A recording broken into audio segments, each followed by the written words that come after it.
Mahal ka niya. Hindi ako mahal ng Diyos sapagkat naghihirap ako. Kaya gayon na lamang ang mga nangyayari sa buhay ko. Pag-ibig ng Diyos di ko maramdaman, lalo na sa mga nangyayari sa sangkatauhan.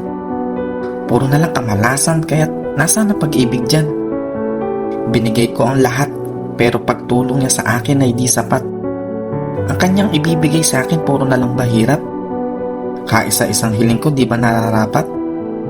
Kung turing mo sa akin ay anak, ako'y pagyamanin upang makahango sa hirap. Ang pera ang sa akin nagpapasaya. Sino ang merong nito'y siguradong liligaya. Sumampalataya ako sa iyo noon pero walang nangyari. Sa kabila ng paglilingkod ko sa kanya ay hindi pa rin ako naghari.